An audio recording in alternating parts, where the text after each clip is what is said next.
The next offering was by Professor Hall, and he's going to talk about overexchange of iron zinc ZSM 5, an active durable catalyst for SCR of NO onto N2. And I guess you're going to use overhead skills, or you're using slides? Using overhead, okay. I can figure out.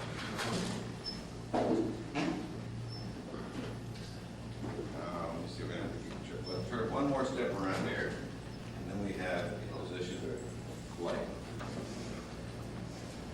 Well, I too have been a student of Steele Bennett for many years. Only thing is, I never got in on the wine tasting. All he ever gave me was a lot of homework. But it's been a pleasure anyway, CO, to have known you and to interact with you over the years. What I hope to do today is to give you a little bit of background information, and then show you some experimental results, and then finally show you how we think the origins of these results and what they stem from. As shown here, we all know we have cavity converters on our cars, and these are typically the three-way platinum rhodium catalysts. These operate perfectly satisfactorily, and so it occurs to one that if something that's broken, why fix it? Well, that's more or less government-driven. The point is that the three-way catalyst has a narrow operating window in air-fuel ratio, and therefore we put onto the cars the fuel pumps, which are sensitized by a computer to maintain that air-fuel ratio in that narrow window. Well, it does have drawbacks. First is you sacrifice engine efficiency. That's partly because you don't completely burn the fuel. You've got to produce enough carbon monoxide to react with the NO that you're trying to remove to form nitrogen. And, well, of course, these are costly catalysts, and I said they waste of fuel. Well, now, the new technologies that the automotive companies are contemplating are what they call lean burn engines. They operate with lean burn engines with air-fuel ratios of around 20 to 22 or so. And these are the kinds of engines that we usually have in the 1970s when our cars had a lot of pickup and zip. When you had a sports car, you really had a sports car. But the air-fuel ratio is high, and you produce excess oxygen, which can't be used with the metal catalyst, but they produce more power. Similarly, the diesel engines are a special case because of the exhaust is quite different. But it also, of course, has a very high compression ratio, and requires a higher air-fuel ratio. And today, they're unregulated. Well, in the last 5 years, the so-called SCR process, that selective catalytic reduction of NO into nitrogen in the presence of unburned hydrocarbons in the presence of excess oxygen, has been discovered. And this seemingly is what the doctor ordered. And so there's been quite a lot of work going on in the during this last few years on the mechanism of that reaction. And it's generally considered that the first step is the reaction of NO with oxygen to form NO2. And the NO2 is then thought to react with the hydrocarbon to form a free radical, and you set up a combustion process in this way, during which the NO is catalytically converted to nitrogen. And I'm going to show you some data just in a few minutes on this. Well, the large obstacle, number 4 at the bottom, is that these catalysts are zeolitic catalysts, aluminum silicates, and consequently are subject to hydrothermal breakdown. They have to, because the engine produces 10 to 15% steam, and so you're continually steaming this aluminum silicate at these temperatures. The question is, what can one do to stabilize these catalysts, make them less susceptible to breakdown, with the objective, of course, the long-term objective would be to have a catalyst that would operate for 100,000 miles, which is mandated for the present three-way catalyst. Well, okay, first of all, let's take a look at some data. I'm showing you here a comparison of an Fe ZSM5 zeolite with a copper ZSM5 zeolite circles under identical conditions, because the copper catalyst is the so-called benchmark catalyst. Most of the work in this area has been done on the copper ZSM5, and so if you go to some other ion, and you have to see the objective is to beat the copper system. Now these two things are kind of different in that the copper is easily reducible to first to copper 1, copper 2 to copper 1, and then on down to copper metal under more extreme conditions.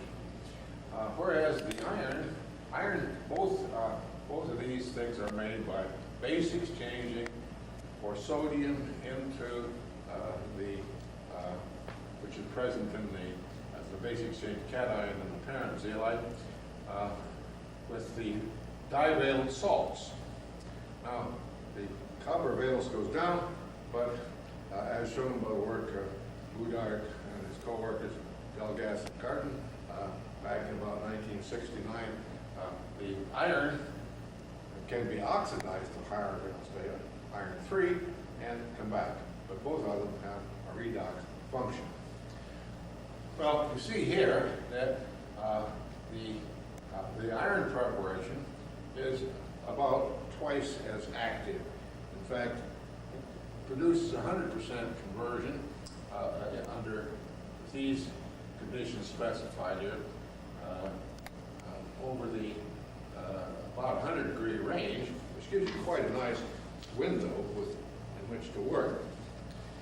Now, what we did was we take the center of that window, 500 degrees, and we made a durability test, both for the iron catalyst, which is shown at the top as triangles, and with the copper catalyst. So the first 5 hours, in both cases, we used dry feed, that is to say, a feed that went in contained no water. So it was just the isobutane, oxygen, and NO in the ratios you see there. Now, about at the end of 5 hours, we introduced 20% water, substituted water for some of the helium carrying gas to maintain everything constant. Well, as you see, the copper catalyst was very seriously poisoned by the water, whereas the iron catalyst was not. On removal of water at 10 hours, the copper catalyst restored its activity, and of course nothing happened to the iron catalyst. And then on repeating this over a longer term, virtually the same thing happened. With 20% water, the iron substantially poisoned.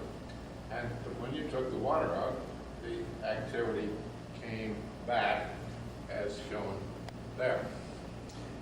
Maybe I can find the Pointer key? yeah, wherever that is. No, okay.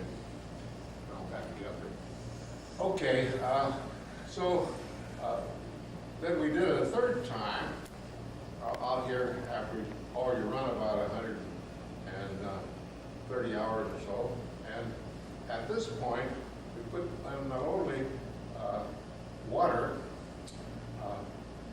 but SO2, 150 ppm of SO2. And this poisoned the catalyst completely with copper. And when we took out these gases, the activity did not recover as it did when just water was added. On the other hand, the iron catalyst showed very little effect.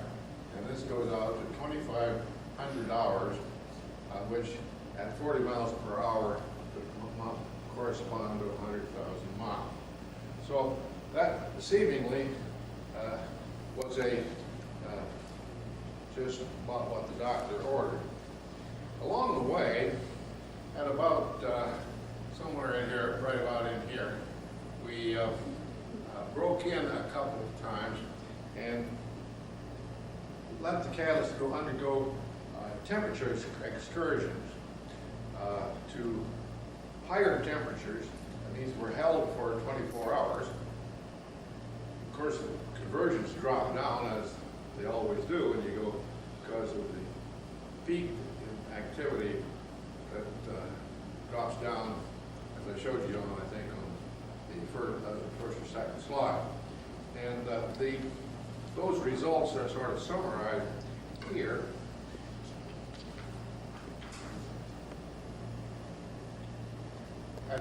These are all being run with SO2 and water. And right in here, we broke in, we raised the temperature from 500 C to 600 C. Ran it for 24 hours, then returned it to 500 C so that we could make comparable comparisons. What happened is we got exactly the same before.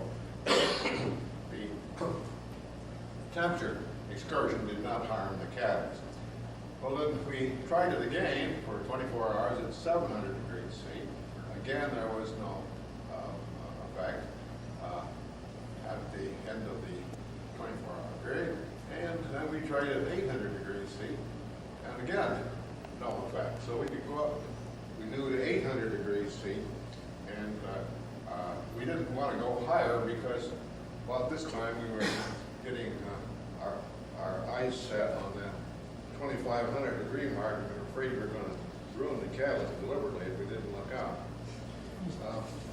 Well, another interesting feature of these catalysts is the fact that this plot shows we're plotting it on as a separate run, slightly different catalyst, I think. But anyway, the activity is about the same as before, no effect. On adding water into the system. These are dry, here's water. This is this conversion of the hydrocarbon to CO2 to CO2. And you see, when you put it in water, it was strongly repressed. So that means that the selectivity of the reaction was actually improved by adding in these so-called poisons in the system without affecting the ability to form nitrogen. Okay, those are the results that we obtained. Now, the question comes, well, how can we account for these things that happen? I want to show you, first of all, one thing that you can do is look for the changes in pore volume, which can come from either collapse in use or or plugging during preparation. As Woodard coworkers pointed out a long time ago, you have to be very careful when you make an iron catalyst because the ferrous ions in water readily oxidize to ferric in the presence of oxygen, and then you precipitate ferric hydroxide, or FeOH, in the pore system. Well, okay, this shows the pore volume of the parent zeolite. The next one shows the pore volume of a copper exchange zeolite, which was made from it. It's all the same. It's mixed copper acetate. Here's the preparation we had. This was made by ferric oxalate. I'm going to have a lot more to say about that in a minute. But you see, it also has no pore blocking. And you can calcine this at 500 degrees and in oxygen, and it does not change the pore volume either. Okay. Now, however, when we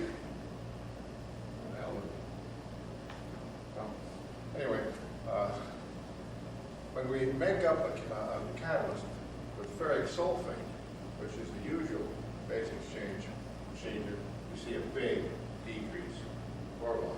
So that even though we have excluded oxygen as well as we possibly can using the so-called glove bag technique, we still are precipitating ferric hydroxide in the pore system. And you notice that we can give this by, well, you can do a multiple precipitate exchange procedure, and you don't actually gain a thing, because you probably plugged up some of the pore mouths.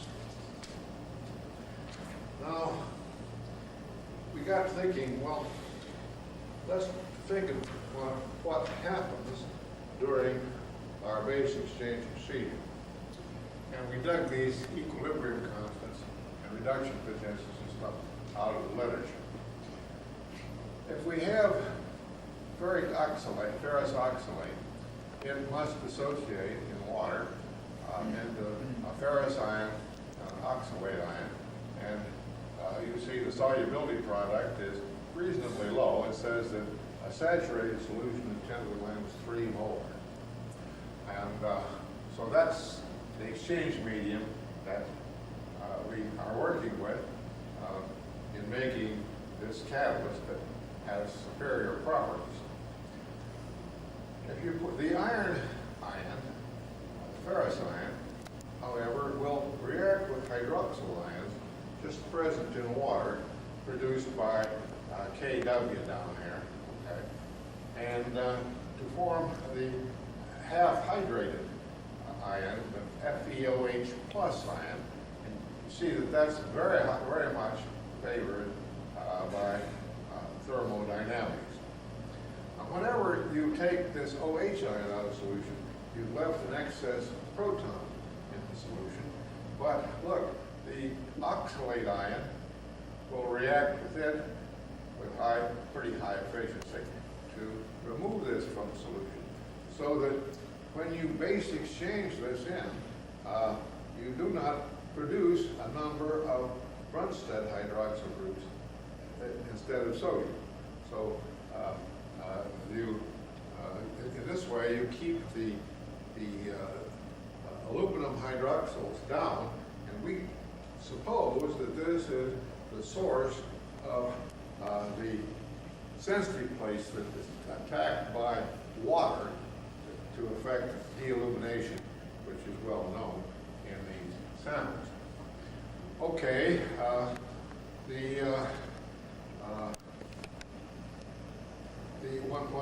you also note that if you did get any ferric ions in solution, that they are very strongly favored to form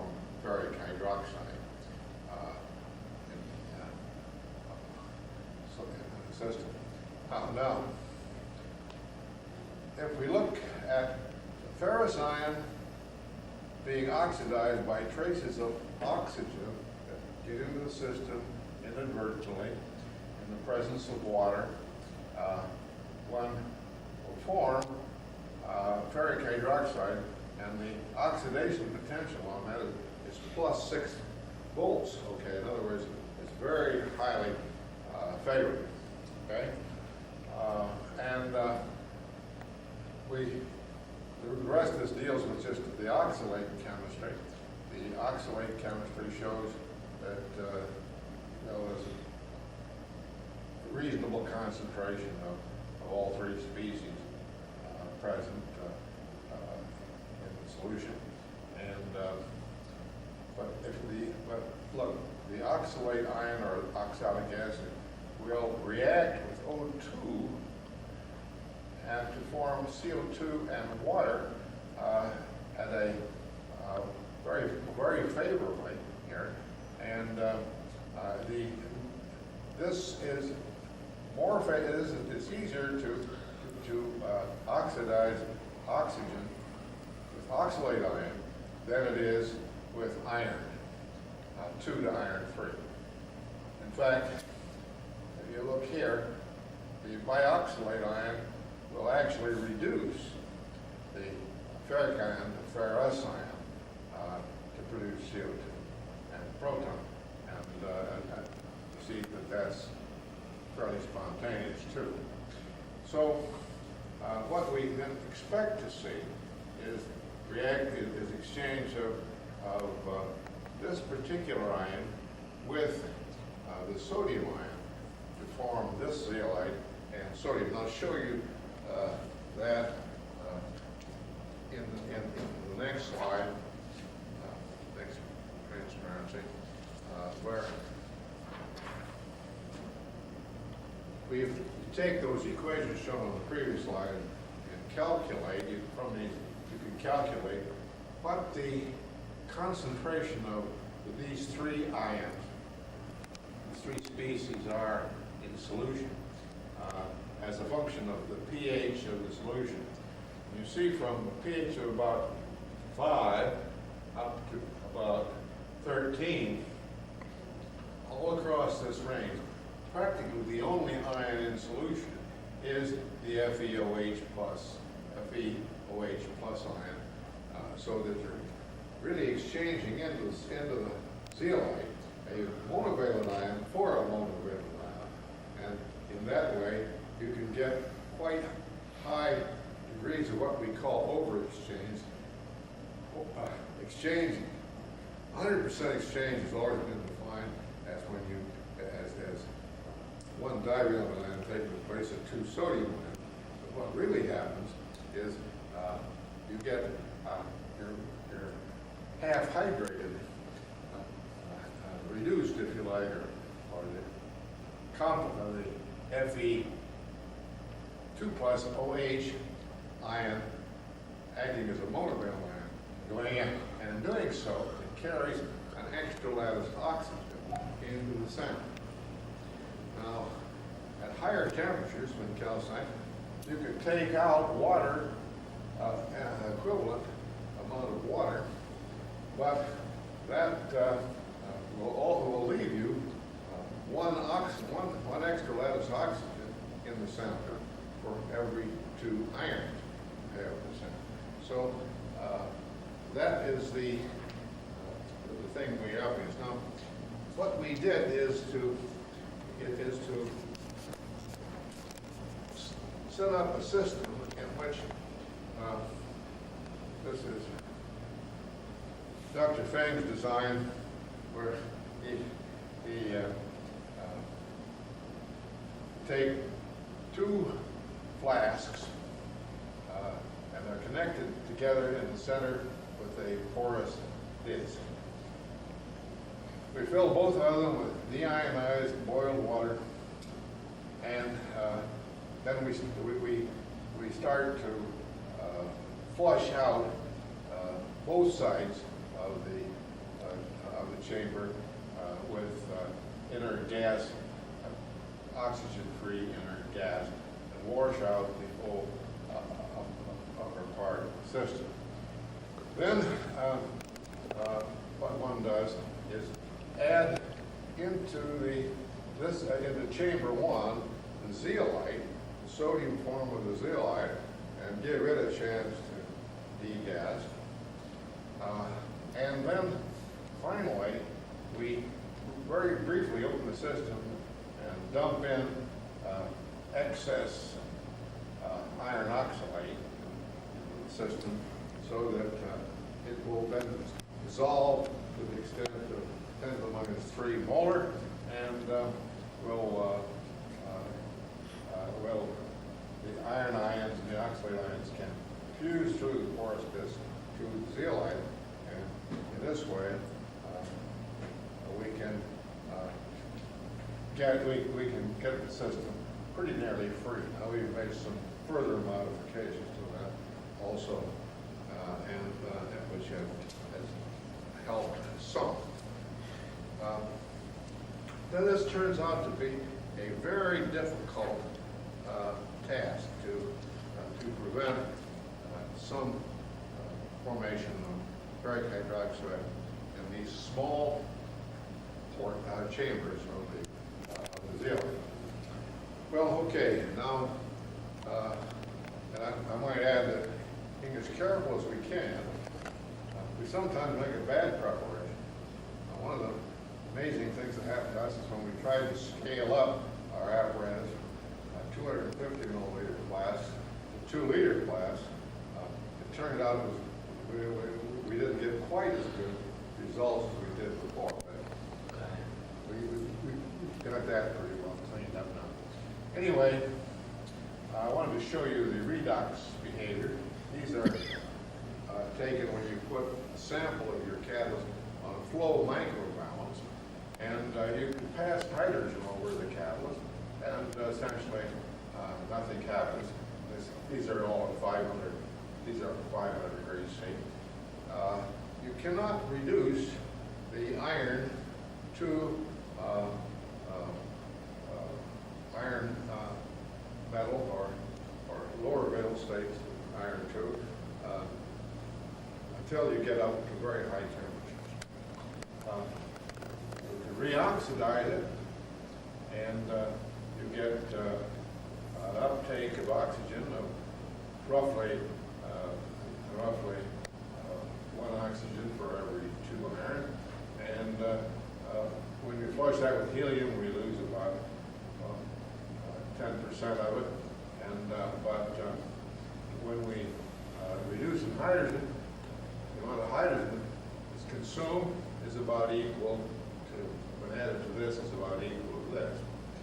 And going ahead at up higher temperature, up to 950 degrees C, you see, you get about the same result. See, this, and this.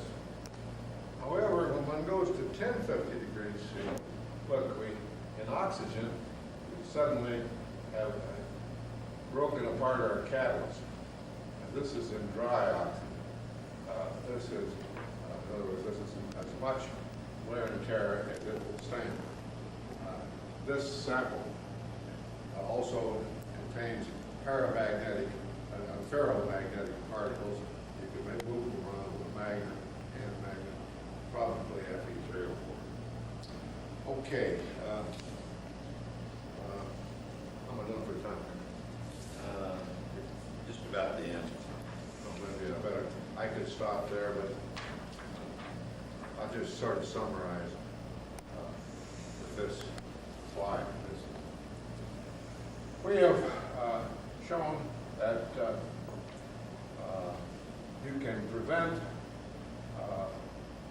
formation of the hydrogen zeolite ion exchange process using this oxalate process as a hydrogen scavenger.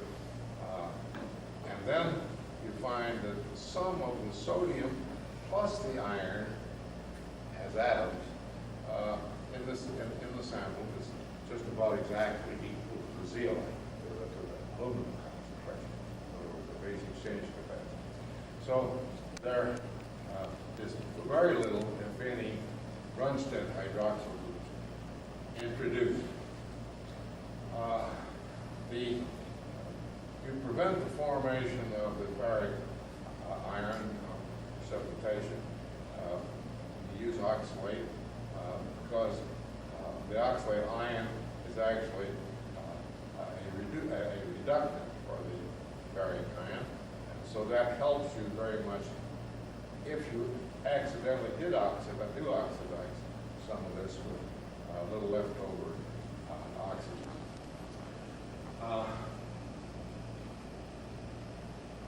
If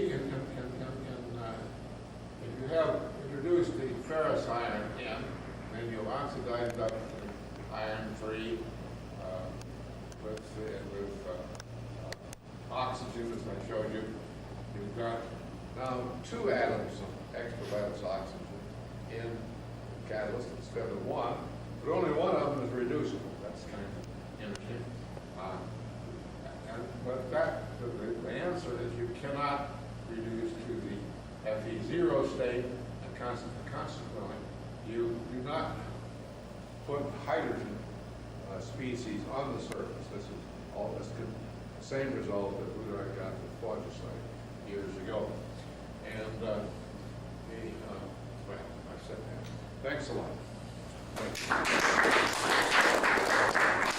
A very quick question, so we don't go again too much behind. Anybody has a question?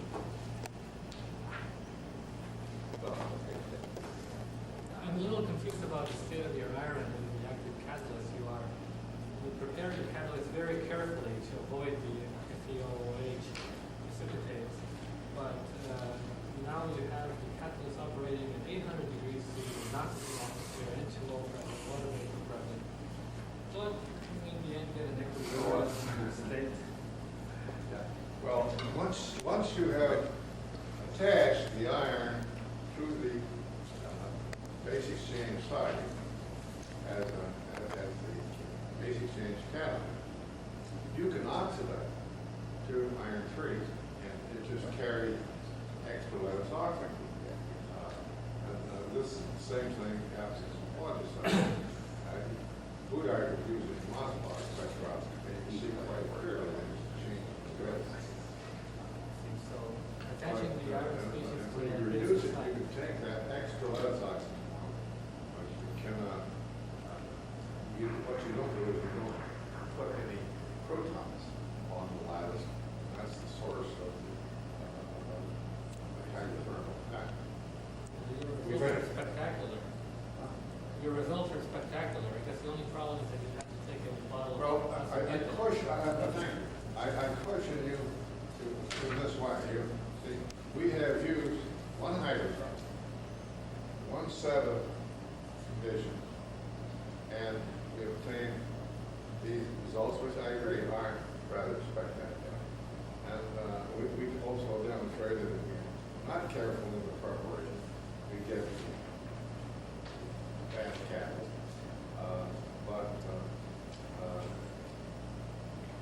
There's a lot of differences. If you go to Ford, they test their catalyst with 50-50 mixture of propylene and propane, and maybe higher oxygen. If you go to General Motors, they have a different protocol. So I wouldn't swear to it because room for a lot more work. I would wish some of you into it because I won't be around to do it. Thanks, Steve.